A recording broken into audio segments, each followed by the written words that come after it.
Hi everyone. So இன்றைக்கி இந்த வீடியோவில் நம்ம லேர்ன் பண்ண போகிற question integrated rate law for first order first volume கெமிஸ்ட்ரியில் 7th சாப்டர் கெமிக்கல் கைனடிக்ஸ் அப்படின்ற சாப்டரோட முக்கியமான ஒரு 5 மார்க் கொஸ்டின் அது. ஸோ டெரிவேஷன் போகிறதுக்கு முன்னாடி நீங்கள் இங்கிலீஷ் மீடியமாக இருந்தீங்கன்னா வால்யூம் 1 பேஜ் நம்பர் 212 இந்த கொஸ்டின் இருக்குது. தமிழ் மீடியமாக இருந்தீங்கன்னா சேம் வால்யூம் 1ஓட பேஜ் நம்பர் 236 இந்த கொஸ்டின் கொடுத்துருக்காங்க. ஓகே, ஸோ இதை படிக்கும் போதே 4 சப்டிவிஷன்ஸை நம்ம படிச்சிடலாம். அதில் ஃபர்ஸ்ட் சப்டிவிஷன் எனக்கு டெஃபனிஷன். ஓகே, இப்போ இந்த கொஸ்டினோட டெஃபனிஷன் என்ன அப்படின்னா, reaction whose rate depends on the reactant concentration. எந்த ஒரு ரியாக்ஷன் நீங்கள் எடுத்துக்கிட்டாலுமே அதோட ரேட் அப்படின்றது ஸ்பீடை இண்டிகேட் பண்ணக்கூடிய வார்த்தை தான் ரேட். ஓகே, அப்போ ஒரு ரியாக்ஷனோட அந்த ஸ்பீட் அப்படின்றது நீங்கள் ரியாக்டன்ட்டை எந்த அளவில் எடுக்கிறீங்க, கம்மியாக எடுக்கிறீங்களா?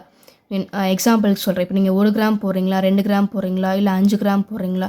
ஒரு ரியாக்டன்ட்டை நீங்கள் எந்த அளவில் எடுக்கிறீங்களோ அந்த அளவை பொறுத்து தான் ஒரு ரியாக்ஷனோட ரேட் அப்படின்றது எனக்கு அமையும். ஓகே, அப்போ இங்கேயுமே நான் என்ன பண்ணுறேன், ஒரு ரியாக்டன்ட்டை தான் எடுக்க போகிறேன். ஒரே ஒரு ரியாக்டன்ட் ஏன்ற ரியாக்டன்ட் எடுக்கிறேன். அப்போ இந்த ஒரு ரியாக்டன்ட்டை டிபெண்ட் பண்ணி தான் நான் போடக்கூடிய இந்த ரியாக்ஷனோட ஸ்பீட் அப்படின்றது எனக்கு அமைய போகுது. ஸோ இதை பற்றி பேசக்கூடியது அவங்களோட first order reaction whose rate depends on the reactant concentration raised to the power of first power. ஏன் ஃபர்ஸ்ட் பவர்னு கொடுத்துருக்காங்கன்னா, நான் எடுத்தது ஒரு ரியாக்டன்ட் தான். இப்போ நீங்கள் பவரில் கண்டிப்பாக நீங்கள் நம்பர் 1 தான் போடுவீங்க. ஸோ அதனால் raised to the power of 1 it is called as first order reaction. Okay, இப்போ இதே இது நீங்கள் 2 ரியாக்டன்ட் எடுத்திருந்தீங்க அப்படின்னா அங்கே raised to the power of 2ன்னு வந்துருக்கும். ஓகே, ஸோ டெரிவேஷனுக்குள்ளே போயிடலாம். ஃபர்ஸ்ட் ஈக்குவேஷன் ஏ எனக்கு ஒரு ப்ராடக்டை கொடுக்க போகுது. இதை ஃபர்ஸ்ட் ஈக்குவேஷனாக வச்சுக்கோங்க. இதுக்கு இப்போ நான் ரேட் லா எழுதணும். ஓகே, ஸோ ரேட் லா எப்படி எழுதுறது? ரேட் லா அப்படின்றது rate it is equal to, அதாவது இப்போ நீங்கள் என்ன வேர்டிங்ஸ் எழுதிருக்கீங்க, இந்த வேர்டிங்ஸை நான் என்ன பண்ண போகிறேன், இங்கே உங்களுக்கு ஈக்குவேஷனாக கன்வெர்ட் பண்ண போகிறேன். ஓகே, அப்போ rate it is equal to ஒரு கான்ஸ்டண்ட்டை உள்ளே கொண்டு வரேன், ரேட் கான்ஸ்டண்ட்டை உள்ளே கொண்டு வரேன். அதோட சிம்பிள் எனக்கு கே. ஓகே, அடுத்த வார்த்தை எனக்கு கான்சன்ட்ரேஷனோட சிம்பிள் எனக்கு ஸ்கொயர் ப்ராக்கெட். ஓகே, இங்கே நம்ம எதோட கான்சன்ட்ரேஷன் பற்றி பேச போகிறோம், ரியாக்டண்ட்டோட கான்சன்ட்ரேஷன் பற்றி பேச போகிறோம். நான் இங்கே ரியாக்டண்ட்டாக எடுத்திருக்கிறது ஏ. ஓகே, அடுத்த வார்த்தை raised to the power of first. இப்போ பவரில் நான் என்ன போடணும், 1 போட்டுக்கணும்.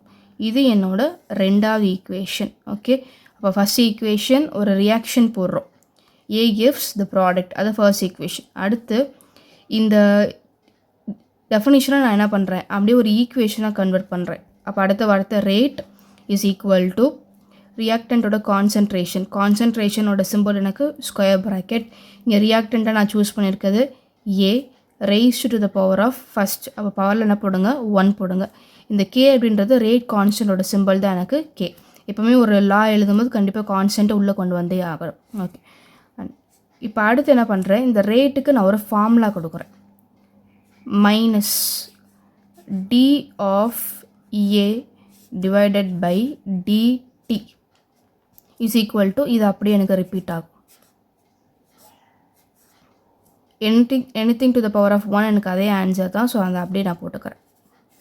ஓகே, ஸோ இது என்னது அப்படின்னா, டீன்றது எனக்கு சேஞ்சை இண்டிகேட் பண்ணுது. ஓகே, ரியாக்ஷன் நடக்க ஆட்டோமேட்டிக்காக இந்த ரியாக்டண்ட்டோட அளவு எனக்கு குறையும். இந்த ரியாக்டண்ட்டோட அளவு எனக்கு குறைஞ்சி ப்ராடக்டோட அளவு எனக்கு கூட ஆரம்பிக்கும். அந்த சேஞ்சை இண்டிகேட் பண்ணுறதுக்கான சிம்பிள் தான் இந்த டி அப்படின்றது. ஓகே, இப்போ டி ஆஃப் ஏ எனக்கு குறையும். அந்த குறையிறதை இண்டிகேட் பண்ணுறதுக்கான சிம்பிள் தான் இந்த மைனஸ். ஓகே, டைமும் மாறும் இல்லையா, டைம் மாற தான் ரியாக்டண்ட்டோட அளவு மாறும். அப்போ minus d of a divided by dt. Okay, அடுத்து என்ன பண்ண போகிறோம், இப்போ இங்கே எதெல்லாம் எனக்கு சேமாக இருக்கோ அதெல்லாம் நான் ஒரு பக்கம் கொண்டு வர போகிறேன். இப்போ இந்த பக்கமும் எனக்கு ஏ டேர்ம் இருக்குது, இந்த பக்கமும் எனக்கு ஏ டேர்ம் இருக்குது. அப்போ ஏ டேர்மெல்லாம் சேர்த்து ஒன்றா கொண்டு வாங்க. அப்போ இதை கீழே கொண்டு வந்துட்டு இந்த டிடியை மேலே கொண்டு போங்க. அப்போ minus d of a divided by a is equal to, அப்போ இந்த பக்கம் இது மேலே போயிடுச்சுன்னா கே இன்ட்டு டிடின்னு மாறிடும். ஸோ இதை ஃபோர்த் ஈக்குவேஷனாக வச்சுக்கோங்க. ஓகே, ஸோ இது வரைக்கும் நம்ம பார்த்தது மொத்தம் 4 ஈக்குவேஷன், எல்லாருக்குமே புரிஞ்சிருக்குன்னு நினைக்கிறேன். So I'll go for fifth equation. So அடுத்ததாக நம்ம செய்ய போகிறது இன்டகிரேஷன் பண்ணுறதுக்கு கண்டிப்பாக நமக்கு ஒரு லிமிட்டுன்றது தெரியும். ஸோ ஏன்ற கான்சன்ட்ரேஷனுக்கு நான் வைக்க போகிற லிமிட்டு ஏ நாட்லேருந்து ஸ்டார்ட் பண்ணி ஏ வரைக்கும். அதே மாதிரி இன்னொரு டேர்ம் நம்ம டைம் பற்றியும் பேசணும். ஸோ டைமுக்கு நான் வைக்க போகிற லிமிட்டு 0ல் ஆரம்பித்து ஏதோ ஒரு பர்டிகுலர் டைம் t வரைக்கும். ஓகே, ஸோ இந்த ரெண்டு லிமிட்டாக வச்சு நான் இன்டகிரேஷன் பண்ண போகிறேன். ஸோ இன்டகிரேஷன் ஆஃப் மைனஸ் இது போன ஈக்குவேஷன் நான் அப்படியே எடுத்து எழுதிக்கிறேன். d of a divided by a is equal to ஏக்கு நம்ம அப்ளை பண்ண போகிற limit lower limit a0, upper limit எனக்கு a. ஓகே, அது மாதிரி இந்த பக்கம் எனக்கு கேன்றது எனக்கு கான்ஸ்டன்ட்டுக்கு இன்டகிரேஷன் அப்ளிகபிள் ஆகாது. அப்போ அடுத்த டேர்ம் எனக்கு dt. ஸோ டைமுக்கு நான் வச்சுருக்கக்கூடிய லிமிட்டு 0லேருந்து t வரைக்கும். இது என்னோட 5th ஈக்குவேஷன். இந்த 5th ஈக்குவேஷன் தான் நம்ம இங்கே இன்டகிரேஷன் பண்ணிக்க போகிறோம். ஓகே, ஸோ மேக்ஸில் நம்ம இப்படி ஒரு ஃபார்முலா படிச்சுருப்போம். இன்டகிரேஷனில் dx பை எக்ஸை நீங்கள் இன்டகிரேட் பண்ணிங்கன்னா ஆன்சர் எனக்கு ln xன்னு வந்திருக்கும். ஓகே, இதை தான் நான் இங்கே இப்போ நான் அப்ளை பண்ண போகிறேன். இங்கே எனக்கு அதே டேர்ம் தான் இருக்குது, minus d of a by a. Right, அப்போ இதுதான் நான் இன்டகிரேட் பண்ணுறேன். முதல்ல மைனஸ் சைன் அப்படியே எடுத்துக்கோங்க. மைனஸ் ஆஃப் ln, இங்கே எக்ஸுக்கு பதிலாக நம்ம இங்கே வச்சுருக்கிறது a, minus ln a. Okay, இப்போ வரைக்கும் நான் லிமிட்டை உள்ளே கொண்டு போகல, லிமிட் எனக்கு அப்படியே தான் இருக்குது, வெறுமனே இன்டகிரேஷன் தான் பண்ணியிருக்கேன். ஓகே, அடுத்து கே, அடுத்து டிடியை நான் இன்டகிரேட் பண்ணுறேன், வெறுமனே டி மட்டும்தான் வரும். ஸோ லிமிட்ஸ் எனக்கு அப்படியே தான் இருக்கும். இது equation number 6. Okay, so dx by எக்ஸ்னா லான், இல்லை வெறுமதே எனக்கு டி மட்டும் இருந்துச்சுன்னா அந்த எக்ஸுன்ற டேர்ம் டீன்ற டேர்ம் மட்டும் எனக்கு வந்திருக்கும். வெறுமனே எனக்கு dx மட்டும்னா இதை இன்டகிரேட் பண்ணும்போது திரும்பி எனக்கு எக்ஸ் தான் வந்திருக்கும். ஓகே, ஸோ அடுத்து என்ன பண்ண போகிறேன், லிமிட்டை நான் அப்ளை பண்ண போகிறேன். ஸோ லிமிட்டை அப்ளை பண்ணுறதுக்கான formula Appar limit minus lower limit, Appar limit minus lower limit. Okay, அப்போ முதல்ல ஈவனை உள்ளே கொண்டு வாங்க. இப்போ மைனஸ் ஆஃப் லான், இந்த ஏவை நான் உள்ளே கொண்டு வரேன். அகெயின் ஃபார்முலாவில் எனக்கு ஒரு மைனஸ் இருக்குது, மைனஸ் இங்கே எனக்கு ஒரு மைனஸ் இருக்குது. அப்போ மைனஸ் ln ஆஃப் ஏ நாட்டை உள்ளே கொண்டு போ. Okay, so upper limit minus lower limit is equal to கேன்றது ரேட் கான்ஸ்டன்ட் அப்படியே தான் இருக்கும். இங்கேயும் அதே மாதிரி பண்ணுங்கள், அப்பர் லிமிட்டை உள்ளே கொண்டு வாங்க. அடுத்து மைனஸ் லோவர் லிமிட் எனக்கு 0. இது 7th ஈக்குவேஷன். ஓகே, ஸோ ஃபார்முலாவில் எனக்கு இங்கே ஒரு மைனஸ் வரும், அந்த மைனஸை நம்ம என்ன பண்ணணும், கரெக்டாக போட்டுருணும். ஓகே, இப்போ அடுத்து என்ன பண்ண போகிறோம், எனக்கு 2 மைனஸ் எனக்கு அடுத்தடுத்து இருக்குது, இதை ஒன்றா சேர்த்துடலாம். இப்போ மைனஸ் இன்ட்டு மைனஸ் எனக்கு ப்ளஸ்ஸாக மாறிடும். இப்போ plus ln a0 is equal to k, t minus 0 எனக்கு டி தான். Equation number 8. ஓகே, இப்போ அடுத்து என்ன பண்ணலாம், ப்ளஸ் டேர்மை முன்னாடி கொண்டு வந்துட்டு மைனஸ் டேர்மை பின்னாடி கொண்டு வாங்க.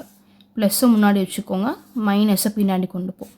ln a0 minus ln a is equal to kt. Equation number 9. இந்த மாற்றுறீங்க பார்த்தீங்களா, ப்ளஸ்ஸை முன்னாடி கொண்டு வந்துட்டு மைனஸை பின்னாடி கொண்டு போகிற பார்த்தீங்களா. இந்த ஈக்குவேஷனுக்கு ஒரு ஸ்டார் மார்க் போட்டு வச்சுக்கோங்க, ஏன்னா இந்த ஈக்குவேஷனை தான் நீங்கள் கிராஃப் வரைகிறதுக்கு யூஸ் பண்ண போகிறீங்க. ஸோ நீங்கள் டெரிவேஷன் செய்யும்போது நீங்கள் ஒரு ஏதோ ஒரு மார்க் போட்டு வச்சிட்டிங்க அப்படின்னா கிராஃப் எடுத்து பண்ணுறதுக்கு ஈஸியாக இருக்கும். பட் இப்போ அடுத்து என்ன பண்ணலாம், இந்த 2 பக்கமே எனக்கு லான் காமனாக இருக்குது, லானை வெளியே எடுத்துருங்க.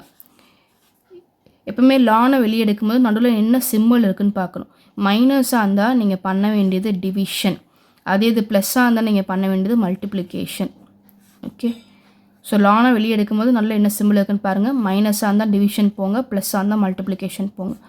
இந்த பக்கம் அதே கேட்டி தான் வரும். ஓகே, இப்போ அடுத்து நம்ம என்ன பண்ண போகிறோம், இந்த லானை நான் லாகாக மாற்றுறேன். ஸோ லானை நம்ம லாகாக மாற்றணும் அப்படின்னா நம்ம சேர்த்துக்க வேண்டிய ஒரு டேர்ம் 2.303 இந்த நம்பரை நம்ம என்ன பண்ணணும், கண்டிப்பாக சேர்த்துக்கணும். ஸோ லானை இப்போ நான் என்ன பண்ணுறேன், லாகாக மாற்றுறேன். அப்போ நான் சேர்த்துக்க வேண்டிய நம்பர் 2.303 log ஆஃப் அதே a0 டிவைடட் பை a, இந்த பக்கம் எதுவுமே சேஞ்ச் ஆகலை, KT 11th ஈக்குவேஷனாக வச்சுக்கோ. சரி, இப்போ எனக்கு தேவை இந்த K மட்டும்தான், ரைட் கான்ஸ்டன்ட் தான் நான் தெரிஞ்சுக்கணும். அப்போ T என்ன பண்ணுங்கள், இங்கே ஆப்போசிட்டாக கீழே கொண்டு போய்க்கோ.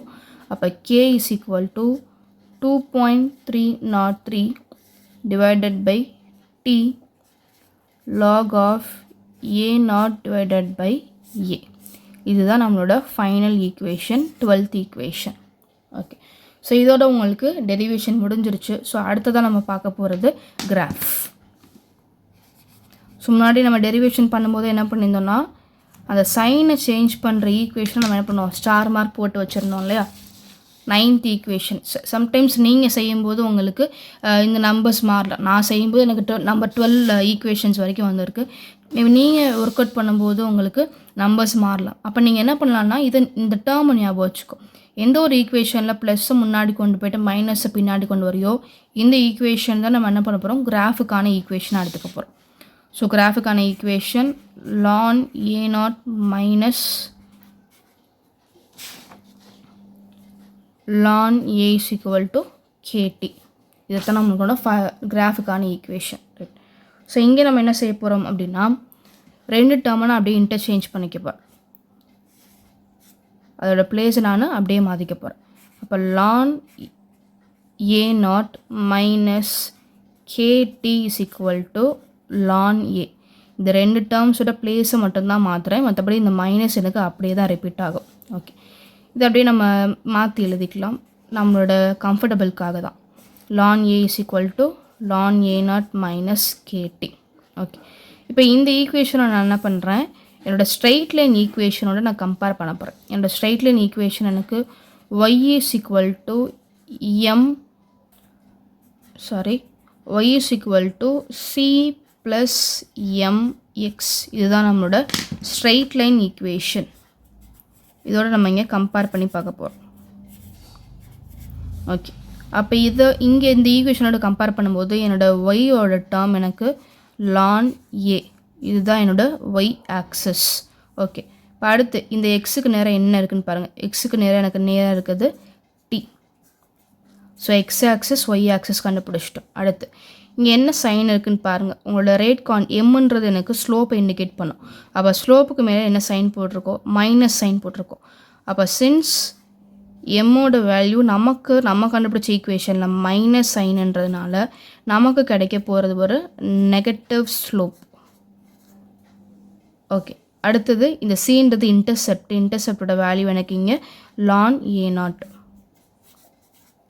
ஸோ இதை வச்சு நம்ம இங்கே ஒரு கிராஃப் போடலாம்.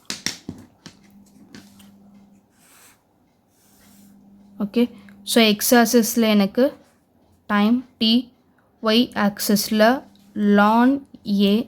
அடுத்தது இங்கே எம்மோட வேல்யூ எனக்கு நெகட்டிவ் ஸ்லோப் அப்படின்ற பட்சத்தில் எனக்கு ஸ்லோப்பை மேலேருந்து கீழே இறங்கணும், டிக்ரீஸ் ஆகணும், மேலேருந்து எனக்கு கீழே இறங்கணும். ஓகே, அடுத்து இந்த சி இன்டர்செப்ட்ன்றது ln a0. இந்த கிராஃப் இந்த ஒய் ஆக்சிஸோட எங்கே இன்டர்செப்ட் ஆகுதோ இந்த பாயிண்ட் தான் எனக்கு ln a0 அப்படின்ற எனக்கு பாயிண்ட். ஓகே, ஸோ இது அபவுட் யுவர் கிராஃப். ஓகே, கடைசி நம்ம என்ன பார்க்க போகிறோம் அப்படின்னா, இதோட எக்ஸாம்பிள்ஸ் தான் டிஸ்கஸ் பண்ண போகிறோம். ஸோ இது ஃபஸ்ட் ஆர்டரோட எக்ஸாம்பிள்ஸ். மொத்தம் இங்கே 4 எக்ஸாம்பிள்ஸ் கொடுத்துருக்காங்க. First one decomposition of dinitrogen pentoxide. ரெண்டாவது again decomposition of sulphuryl chloride, decomposition of hydrogen peroxide, and அடுத்தது isomerisation of cyclopropane to propene. ஓகேவா? ஸோ இதெல்லாம் இந்த வேர்டிங்ஸை மட்டும் நீங்கள் என்ன பண்ணிக்கலாம், நல்லா தரோவாக படித்து வச்சுக்கோங்க. ஸோ கண்டிப்பாக இந்த எக்ஸாம்பிள் அப்படின்றது எனக்கு தனி 2 மார்க் கொஸ்டின். அதே மாதிரி இதுக்கு முன்னாடி நம்ம டிஸ்கஸ் பண்ண அந்த கிராஃப்ன்றது தனி புக் பேக் 2 மார்க் கொஸ்டின். சரிங்களா? அப்போ எப்பயுமே இந்த இன்டகிரேட்டட் ஈக்குவேஷன் நீங்கள் படிக்கும்போது இந்த சப்டிவிஷன்ஸை ஃபாலோ பண்ணிக்கோங்க. முதல்ல டெஃபினிஷன், அப்புறம் டெரிவேஷன், அடுத்ததாக எனக்கு கிராஃபு, அடுத்ததாக எனக்கு எக்ஸாம்பிள். ஸோ முன்னாடியே சொன்ன மாதிரி கிராஃப் தனி book back 2 mark question, example தனி கொஸ்டின். ஈவன் இந்த எக்ஸாம்பிள்ஸை நம்மளோட புக் இன்சைட் 1 மார்க்கை கூட நம்ம இங்கே எக்ஸ்பெக்ட் பண்ணலாம். ஓகே, ஸோ இன்றைக்கி இங்கே பார்த்து integrate rate law for the first order உங்கள் எல்லாருக்குமே புரிஞ்சிருக்கும்னு நினைக்கிறேன். புரிஞ்சவங்க உங்களோட ஃப்ரெண்ட்ஸுக்கும் இந்த வீடியோவை ஷேர் பண்ணி விடுங்க. ஸோ இன்னும் இதே மாதிரி கெமிஸ்ட்ரி பற்றி நிறைய டாபிக்ஸ் லேர்ன் பண்ணணும் அப்படின்னா நம்மளோட சேனலை கண்டினியூஸாக ஃபாலோ பண்ணிட்டே இருங்க அண்ட் சப்ஸ்கிரைபும் பண்ணிக்கோங்க. தேங்க்யூ.